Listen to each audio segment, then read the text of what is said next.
to take it away. All right. Good afternoon. Been a busy 3 weeks for us, just to get to this point. There's a lot that goes into it.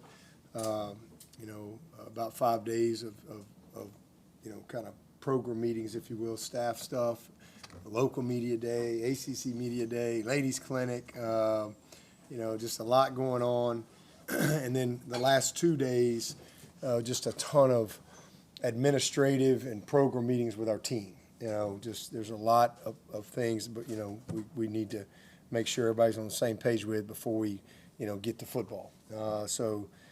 We've got all that behind us, and the team's done a great job as far as preparing to get to this point, and staff's done a great job as well. And now it's time to get back on the grass and get to work, and start the football preparation part to get ready to go play a game. This is a fun time of year. The season's not starting right now. The season started in January. This is just the kind of the third quarter of this of our journey, of our 2025 journey, as we head into what we call the primetime phase. We have our get ready phase, our transformation phase. Now we're going into the primetime phase, and it all builds to this. But this is the performance time. This is the time where you only get a few days to play the game, and this is when those days present themselves. And so excited about getting on the field and getting out there as a team and pushing forward, just one day at a time. But I know you guys probably all interested in just where we are from a health standpoint as we get going. The only real long-term injury is we got a young linebacker named Billy Wilkes. He tore his ACL in the spring game, so he's kind of the only long-term guy. You'll see some guys that are in green jersey today that are really doing great, and they're just kind of in a ramp-up phase as far as when they'll be fully released to do everything. And again, if you're in green, you're in practice. Green just means we're not going to have any live contact. They're going to do all the work. We're just going to have, avoid the live stuff with them. But Jay Haynes, Armand Mason, and Ari Watford, and Watson Young, those guys will be, rolling, pretty quickly. I think Watson actually is going to be full go tomorrow. But those other three guys are all doing good. They're doing really well. So. We've just got a good plan with our medical staff as far as their ramp up into full go. And then some guys that are in yellow today, Olsen-Patt Henry, Juju Preston, and Peyton Streko, not long term, but just out for a few days here or there. Olsen had to have his tonsils out, so he's probably going to be a couple days late before he can get going. Just something that needed to go ahead and do. So it's not something he's having to deal with during the season. Juju's battling a little hamstring, and then Streko's battling just a little shin pain. But so they're short term. It could be 2 weeks, could be 6 weeks, but that's kind of a short term thing. So Billy Wilkes is the only long term guy at this point, and so we're in a good spot. So we got. For the first time, for this year, we're actually get a chance to be a complete team getting out on the field. So that'll be a lot of fun. All right, so that's just a little update as far as health and stuff and kind of status of what's been going on the last few weeks. And now it's go time. We got a good plan as far as how we go about our business and how we ramp up practice-wise today, Friday, Saturday. We won't go more than 3 days. As far as on our legs, at a minimum every fourth day, it will be might just be meetings. We'll do something, but not necessarily on the field. So, for example, we got this week, Thursday, Friday, Saturday. Sunday is just meetings. There won't be any practice. We'll go Monday, Tuesday, Wednesday. Thursday will be a all meeting day, and we'll have a little team, outing. And then Friday, Saturday. Sunday will be pictures, and I think we're doing fan day. Are we doing that? The donor event. Donor event. Okay. So we're doing that, and then we'll get into that last week of camp. So we got a good plan to get them ready, and these first between now and next Wednesday is what we call acclimatization. So it's all structured, and I'm looking forward to it. It's going to be a lot of fun. Got a good group, got a lot of energy to them, got a lot of good experience. We've got a lot of work to do. Coach, you already had a great quarterback room. Now Hunter Helms is back. How did that all come about, and what does he bring to the room? Yeah, I mean, Hunter just, he wants to coach, and when he left to go play last year, he told me that, and I said, well, just when you get done, let me know. And so he was coming back as an intern, and just honestly, I didn't even know he had another year of eligibility. Just why not put him? Why not have him on the roster, right? Like, he's coaching. I mean, he's doing the Paul Tyson. He's in staff meetings. He's in all the coaching mode. But we'll keep him lathered up too. I mean, he's a pretty experienced kid who's played some football that really doesn't need a lot of reps and could go and execute at a high level for you if you had to have him. So we really love our quarterback room, but it's just kind of, like I said, one of those things, kind of kick yourself if you didn't. Again, I've been there, right? Like, I mean, the national championship in 2018, I love to tell everybody and remind everybody, we had Trevor Lawrence, Chase Bryce, and my third team quarterback was Hunter Renfro. And my fourth team was Will Spires, the punter. That was our roster. So that's where we were.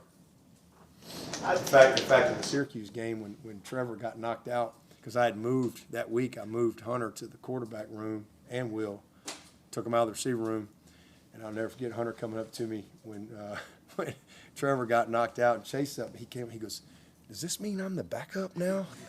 I said, "Yeah." I said, "I just hope you don't have to throw it to yourself." But anyway, fun moment on a really bad moment. If you could address this, I'm sorry, but with the 105 now, to you, when does that 105, when is that live? Like, hey, I have 105 scholarships now. Yeah. Is it now, January, do you start giving them the walk? Like, how's that going to work for you? Yeah, so for us, and probably for most, everybody, like this, you have a lot of guys. And so for us, this first year in particular, we kind of have recruited our roster to where it is, but there's a lot of kids that we were going to keep. So, we got a lot of guys that were on our roster that you're not going to have 105 Wescos. First of all, you can't pay them all, and they're not going to stay. So you have to build your roster. You got to have a little bit of everything. So you're 85, you're 105, and you got to have guys that you think can develop and guys that can help you. But we got a lot of those guys on this team, a bunch of them that have roles our snappers. We've got Fletcher Cothran, Griffin Back. Got some of these guys y'all may or may not know, guys that have played for us that, we know we want to keep. Parker Fulgham, these are guys, Clark, these are kids that we are like, they could develop. And you need some developmental guys as a part of your roster. But when they grandfathered everybody, we just designated everybody to protect everybody. Because if you're not designated, then because if you wanted to leave and go play somewhere or something, you couldn't. So it'll phase down pretty quickly over the next 3 years to 105. But as our roster matriculates out, like we've got some seniors, guys that have been in our program that we'll put in the 105 this year, and as they graduate, well, now you can't go get a kid to walk on. So you got to go find guys that are, maybe they're preferred walk-on type guys or they're borderline guys. So it'll be changing every year. But we don't have to technically declare the 105 until the week of the LSU game.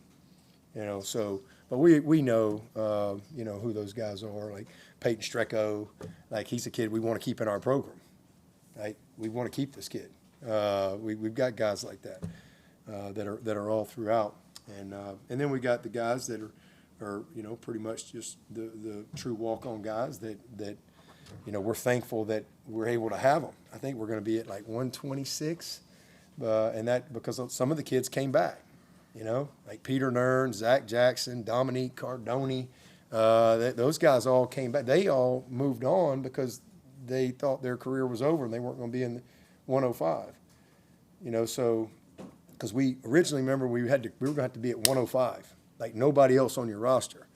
And so then they came back and said, we'll grandfather everybody who was on your roster last year or could have been on your roster this year. So, we had some walk-on guys, inventory guys that had tried out and stuff, so we were able to bring a few of them out. We got some guys to come back, and so they can be on the roster until their eligibility's up. But some of them, like I said, they had moved on because they knew they weren't going to be in the 105. And, I mean, you're talking about mat drills and spring ball and all this stuff. And, so there was a few of them that when we reached back out, hey, they're going to grandfather. Do y'all want to come back? Because we need you. And I'm so thankful that those guys chose to come back and be a part of our program. Tristan Martinez. I mean, and then we had a couple kids like Sam Earl, Max Wilson, Seth Carranzas. We had some of those kids that came out in the spring, and we told them straight up, you got zero chance to be in the 105. But, boy, we sure could use you. If you want to, Jack Perkerson, we're like, hey, if you guys want to just go through mat drills and I said, now, if you can be on the team, but you got to do everything, but and you're going, and I just want you to know with clear eyes, you're going to do all this, but you're going to be cut the week of the LSU game. But you get to be a part of it between now and then. If you want to do that, hey, you can come on out. And the cool thing about those kids is because they did something with no guarantees that was really, really hard, they created opportunity for themselves in life. Because if they not done that, they wouldn't be on the team now. And so that's a cool lesson for them, moving through their life. Like, they chose to do something really hard that had absolutely no guarantees to it. And now they get to be on the team. And they're grandfathered in until their eligibility's up.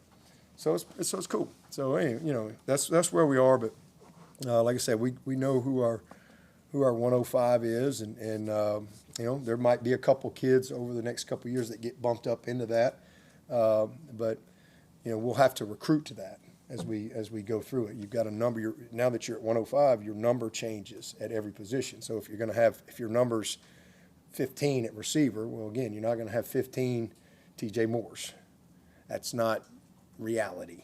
But you got to go recruit them. So you got to put your number together somehow. So you'll have a combination of what that will look like.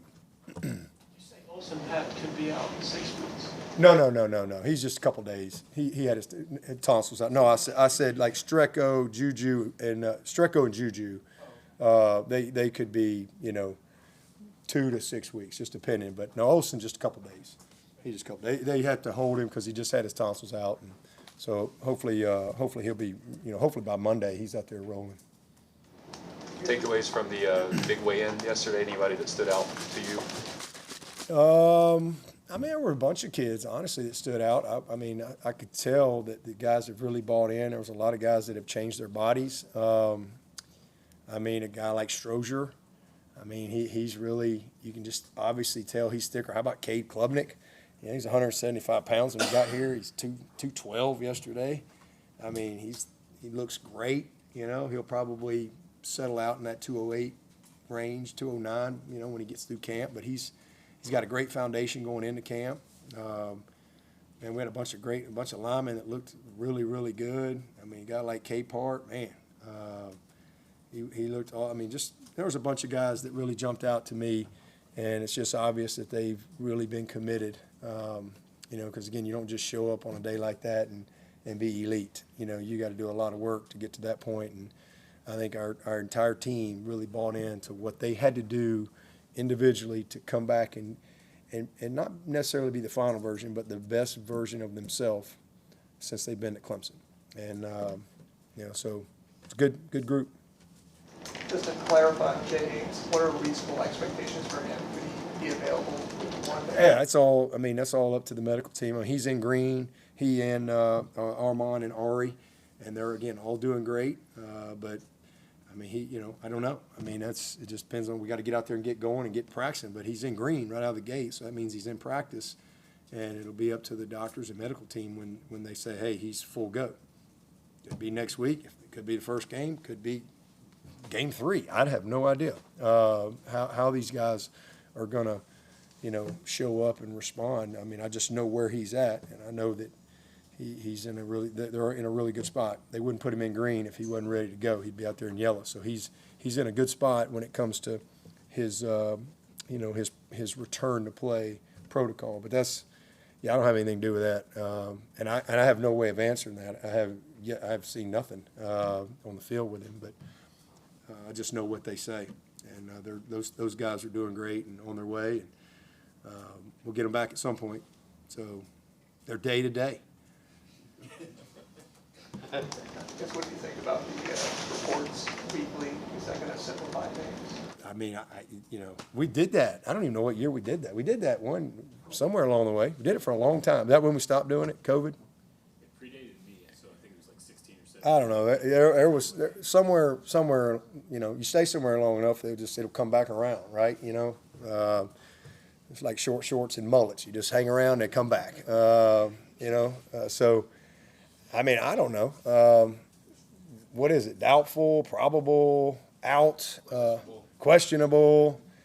I mean, it don't really change anything to me. Day to day, I mean, we'll figure it out when we get to it. But no, I don't have a problem with it. I mean, as long as everybody else is doing that stuff, I don't have a problem with it at all. We've done game day availability for 5 years.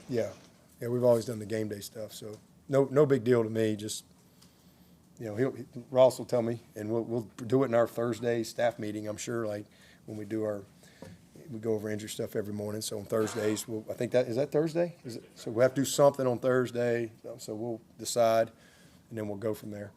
But yeah, no big deal. What has stood out from Coach Allen over the last 7 months, 6-7 months? And what are we going to see this fall that might be a little bit different than what we've seen in the last? Same guy every day. I mean, that's the main thing I would say I've seen. Same guy every day, ton of energy. He's incredibly organized, incredibly passionate about what he does. And I just think he's done an awesome job creating the buy-in with the staff, leading the staff, and just really leading the defense and setting the tone for what it needs to look like. So that's it. I mean, he's done a great job, and again, detailed, organized, ton of energy, and again, just really has led at a high level for us. So that's been exciting to see that, and I think you'll see a lot of consistency, from that group. Certainly got a tough opener. It ain't patty cake right out of the gate, but it's exciting, but I think when it's all said and done, it'll be a staff and a defense that'll be very consistent when the season comes to an end. What's your take on the nickel Sam position and sort of what you're hoping to see, who you're hoping to see emerge there? I mean, it all depends. I mean, a lot of that is who you're playing. What does their personnel look like? Are they 12 personnel? Are they 11 personnel? Are they 10 personnel? Is their best receiver a slot guy? I think all of those things dictate, who you put on the field. So I think, offense decides who they're putting out there, and then defensively you got to respond to that. And so I think the main thing for us is making sure we come out of camp with an answer of who's our big nickel, who's our true, we call it tiger, we call it the tiger position, who's our kind of every down tiger, and who's our best cover tiger, what I would call a true nickel corner, if you will. So I think it just all depends on who you're playing and what to make. But we need answers, and we've got to have some flexibility, and I think that's been something we've talked a lot about in the spring, and they've worked hard on, and we got, the good news is we got, a lot of really good candidates, a lot of good depth, and a lot of options for whatever presents itself to us to be able to game plan appropriately. Jeremiah Alexander be a every down tiger? I wouldn't say he's an every down tiger. He could, as far as play the position, but no, you're not going to ask him to, play man coverage on Antonio Williams. Again, it all goes back to who's on the field and what you're asking him to do. And then, what are you doing in the game plan that week? Are you coverage? Are you a lot of coverage?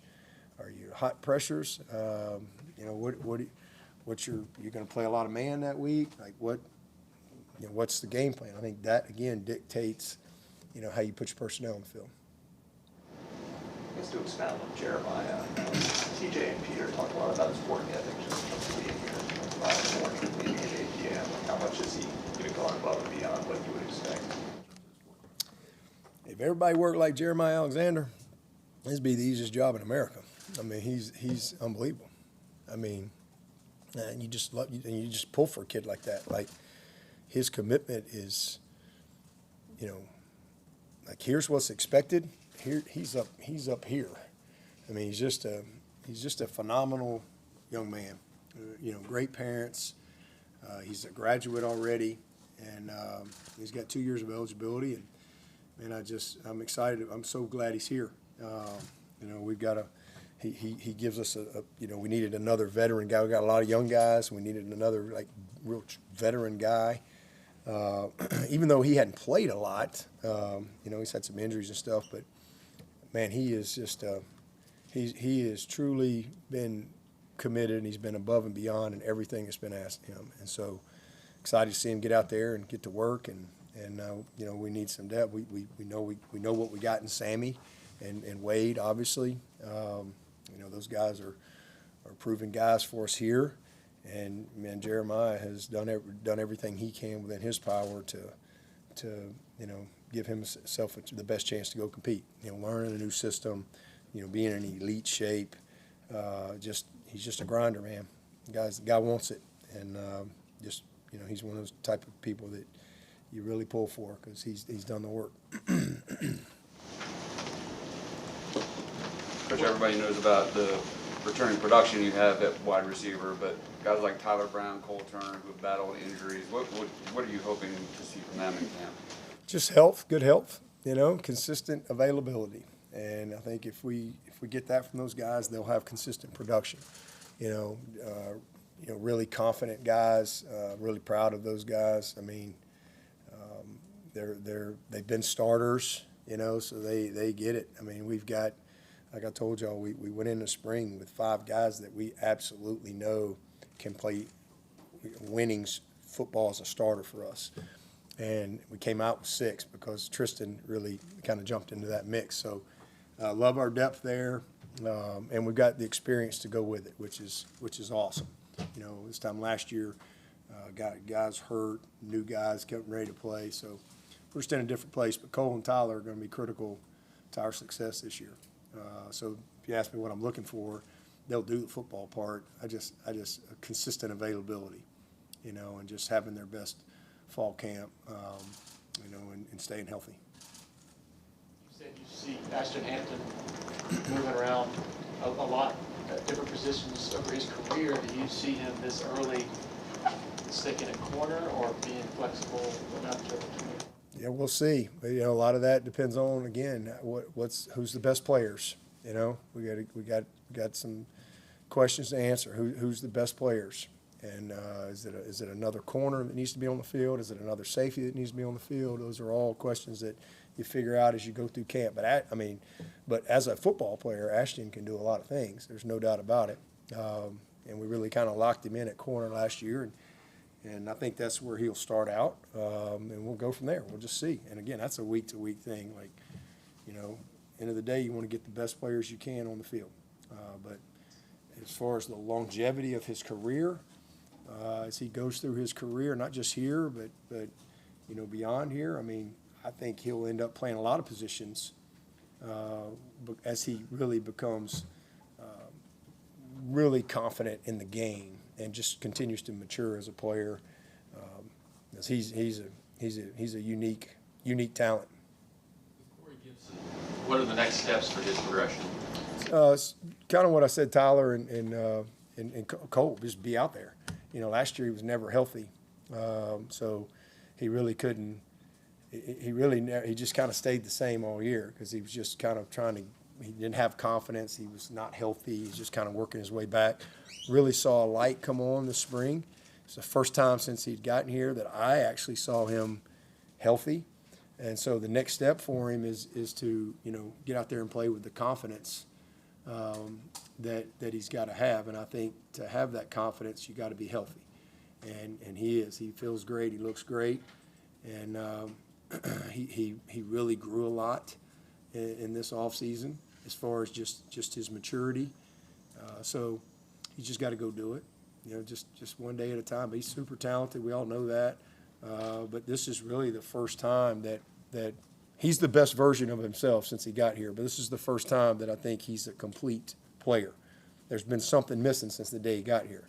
He had knowledge, he wasn't healthy, a lot of stuff, but he's very comfortable, he's healthy, he's so much more knowledgeable, and so now he's just got to show up and do the work every day and at a consistent level. If he does that, he'll be able to compete with anybody. With the guy like Ian Schieffelin, it's first time out there on the field, I guess. Do you expect him to have a learning curve? Who was that again? Ian Schieffelin. Oh, Chef? Yeah, the learning curve from basketball going to football for his first practice. Absolutely. He's going to have a huge learning curve. Especially when Peter Woods runs through his chin strap. He's going to have a quick learning curve when he runs that swap zone and kicks out T.J. Parker. Hadn't played football since the 10th grade, so it's been a while. But this is a high-level athlete now. This is a highly competitive dude. I'm really proud of him. It's been fun to just kind of watch him blend in and just kind of, you go from a group of about 15 to 125 people and just a lot. There's a lot to manage when you got that many people.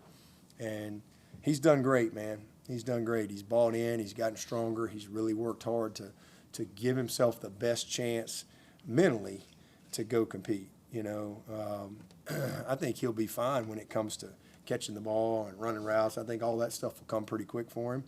But you got to take the physical part to it. And so there's definitely going to be a learning curve. There's no doubt about it. But I think he's just who he is will shorten that. From the spring, at your backup safety spots with Ronan and Ricardo, how close are they to kind of reaching the level to where you kind of trust them or they bridge the gap to getting some playing time in there?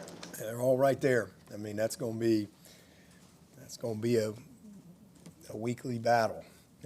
We got some dudes at safety. I mean, we got some really good football players. They all want to play. They're all very, very competitive. I mean, we got some experience. We didn't move Ronan to safety until, a week and a half before the first game last year. And he played last year, 0 fundamentals, 0 off season. Everything was receiver. So now he's had a season in the meeting rooms. He's had film study. He's had a spring. He's had off season. He's had individual work, drill work, et cetera, et cetera. He's just a different guy. And really, really talented. Ricardo, same thing. Really, really talented football player. Colin Griffin, doesn't get enough credit. Very steady. He's got a lot of experience, and experience breeds confidence.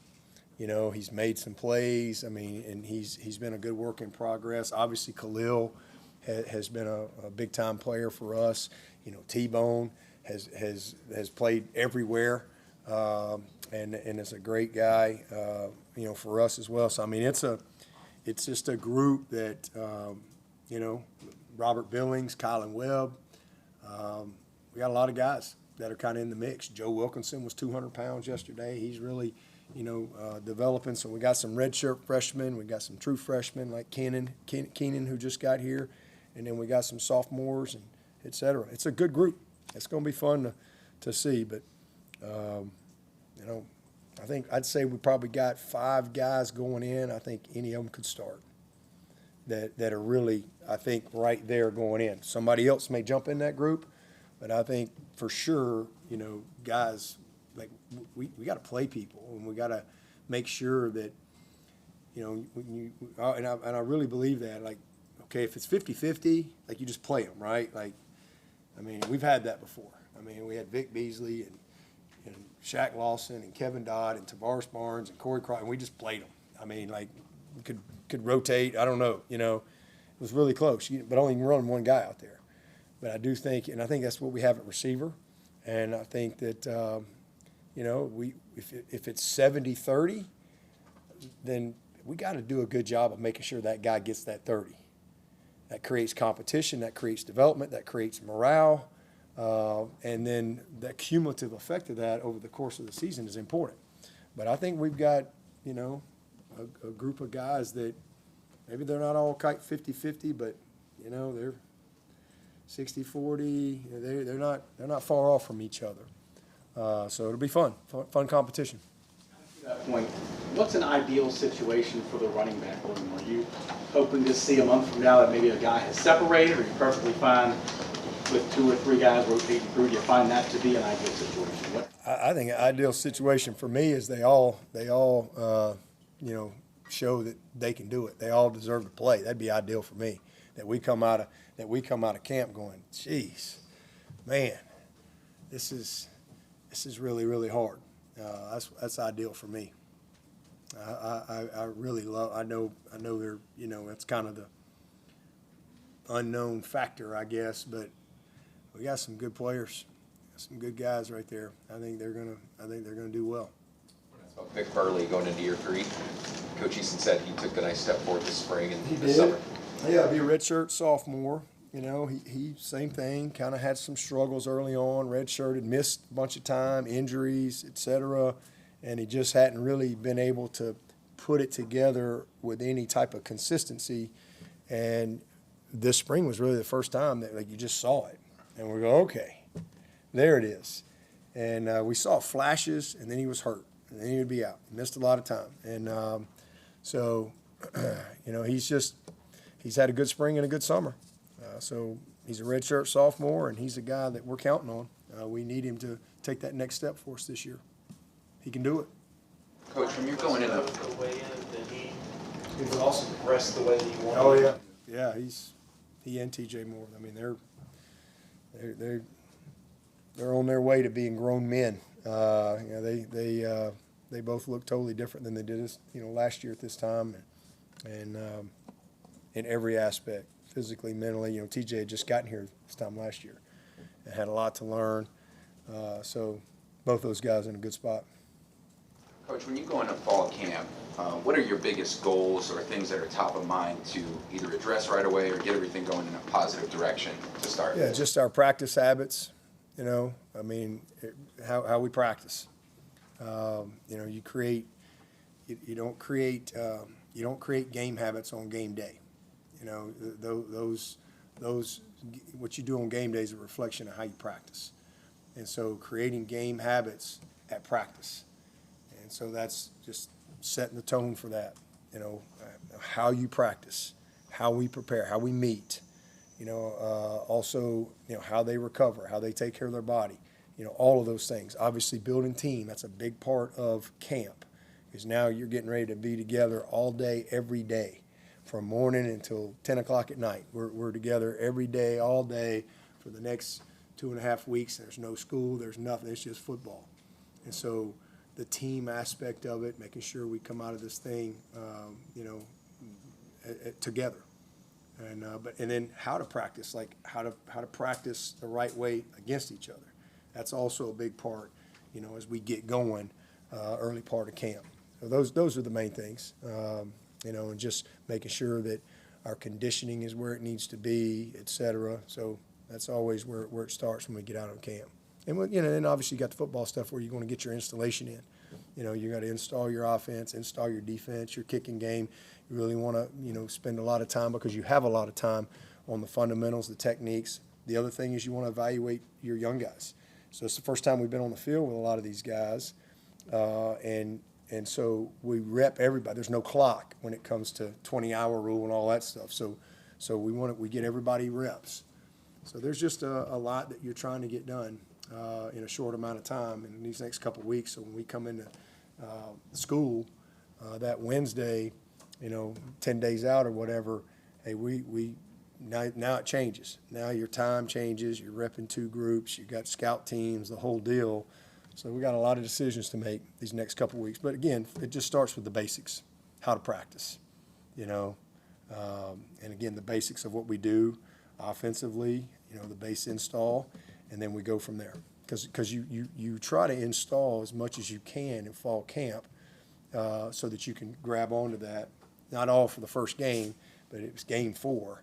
But it's something that you installed in fall camp that you built a foundation with. On that note, though, when you have such an experienced roster, so many guys on this team that have gone through several preseason camps, does it feel like you're starting steps ahead in terms of that preseason preparation? Well, I mean, you have a bunch of guys that can do more, day one, but you're only as good as your weakest link. So, we start over every year, and you got to fall in love with the basics. It's just that simple. It doesn't matter if you've been here 4 years or whatever. It all starts with the basics, and that's what you got to be fanatical about. Because in the end, those are the things that win or lose for you.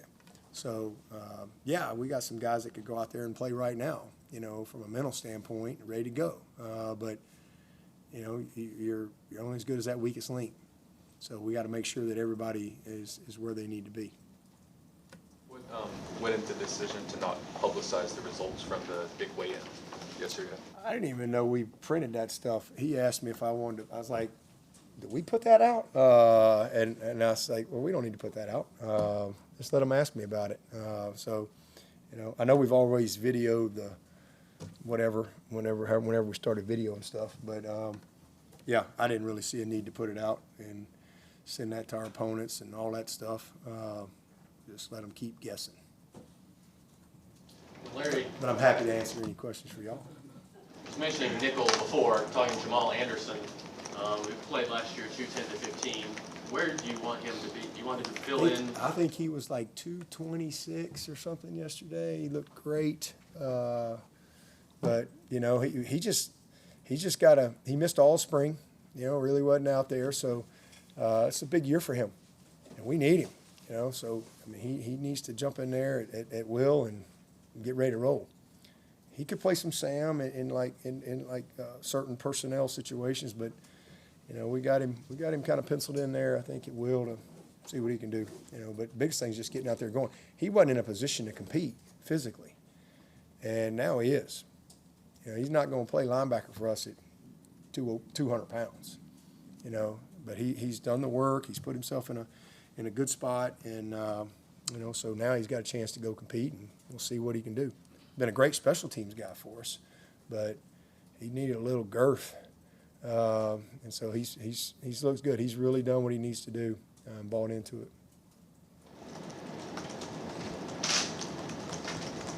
What else to coach? Coach, you go through some culture killers as you install the program, and I'm just curious if there was one that. Didn't you just go from over there to now you're over here? Yeah, I'm just trying to multitask. Okay, you're multitasking. Okay, all right. But I saw you talking about the culture killers during the program installation. I'm curious if one stood out this year or one that you really focus on, and how you try to not have that creep in. No, I focus on every. We spend, it's part of our all-in meetings as a staff. We go through a lot, and there's a lot of stuff that we cover, a lot of stuff that we talk about. That's leadership, it's philosophy, it's motivation, inspiration, you name it, learning lessons, etc. We go through a lot of things, obviously in addition to our roster and football and all that stuff. But no, it's just part of our annual deal. There wasn't anything. We got a great culture, but I think it's one of those things you gotta work on daily. That's part of, I call those meetings, that's our program installation and culture infusion, if you will, to make sure that it's connected, that everybody understands, who we are, not just what we do, how we do it, but why we do it, the way we do it, and that we're all, on the same page, and everybody knows what everybody's responsibility is, and it's a real A to Z, and that's just a part of the leadership development. There's a lot of leadership development that goes into that, so it's just a part of it. You see Elyjah Thurmon getting most of his reps. He can play anywhere. He could start at guard. He could start at tackle. I think right out of the gate he'll probably try to battle at guard. But he started at left tackle for us last year, so he's also working at center. He those of you who remember him in the recruiting process, he snapped some in high school too. So he's another guy that we're really developing across the board. But he could play anywhere, and we're really fortunate from that standpoint because we got a couple of guys like that, like Sadler, Elyjah. Those two guys, could really play anywhere. I think Sadler's been working on some snapping as well. just trying to create as much depth as possible. But, Sadler could go play left tackle, right guard, right guard, and I'd put Elyjah in the same category. So it gives us a lot of, because again, who's your best five? And in our case, we legitimately have 7 starters in the offensive line. Not like 7 guys that they have, like these are 7 guys that absolutely could start for us, 7 guys that will play no matter who runs out there first, day one. All right? I don't see any form or fashion, unless somebody's hurt, that those 7 guys don't play. So, who's the 8th? I'd say Braden's right there, and then we kind of go from there. Dietrich and Wade and Easton, and we start getting into, our younger guys. But I think we got a chance. I want us to come out of camp with 10, but we got 7 starters, and we just got to cross train some of them. And Sadler and Thurmon are 2 guys that give us some opportunity. So we'll see how it goes. In terms of Gideon Davidson, where do you think he grew the most during spring, or does he still have to grow? Just knowledge. I mean, just first time getting here and just learning what to do, learning how to line up, learning what the protections are, learning what the language was. That's where he's grown the most. Physically, he's gifted. He showed up here that way. God blessed him, and he's just even better than he was physically because he's had a whole off season. So physically he's really gifted, but where he's grown the most is just mentally. Again, he's not running out there. Like he knows where to go line up today. He knows where Indy period, he knows what practice looks like. He's just mentally further along because he went through the spring. So that's a blessing for him. And so as we get into our day one installation today, he's done it. He went through it in the spring. He went through it this summer. So this is his 3rd time to get installation. So just mentally, he's a lot further along. And what I want to see from him is, is he further along from a performance standpoint when it comes to really ownership of the offense, protections, really dialing in on that type of stuff. Aveion still at 180-ish? Yeah, he's somewhere in the 80s. Looks great. I think he's about 188, maybe, something like that. Bryant Wesco, 190. Yep, he's 190-ish, 191, somewhere in there. Looks great. Yep. Anyone else for Coach? For a guy like Kobe McCloud, I think last year was in 20 guys, English guys, heavy packages on defense. I guess him recovering from ACL has kind of rebuilt his confidence in himself after his injury in the season. Yeah, he's done well. He was out, all spring for sure, so he's been working his way back. But last year he was kind of in our top 4, group, and we had a lot of confidence in Kobe. But unfortunately, he got hurt, and just kind of had to start over from that standpoint. Go get healthy. So he didn't really. He got out there, I think, in some green jersey stuff this spring, but he wasn't able to get any live stuff. So he's just got to. He looks great. I mean, he looks great physically. He's strong. Kobe's a football dude. He don't say a whole lot, but he's a football guy. He understands the game. He's not as big as some people, but he really knows how to use what he has. I mean, he's a good football player. So, he's a guy that we need. He gives us another veteran guy. And so he's a guy that we need to step up and come through for us, because that's one of the goals that we got to achieve coming out of fall camp is the depth at linebacker. Like, we got to walk out of camp, okay, hey, we got 5 guys that we can play and go get it done with. And then, okay, where's young Wood as?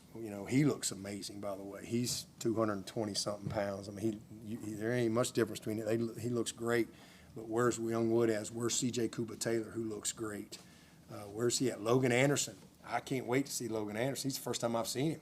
He's 200, I think he was 226, 227. He's a good football player. I have yet to see him take 1 rep because, he didn't get to practice this spring. So where are those guys? But we got to come out of camp really feeling good about, 5 or 6 guys. need Kobe to show he's one of those guys. Anyone else? All right, thank you, Coach. All right, let's get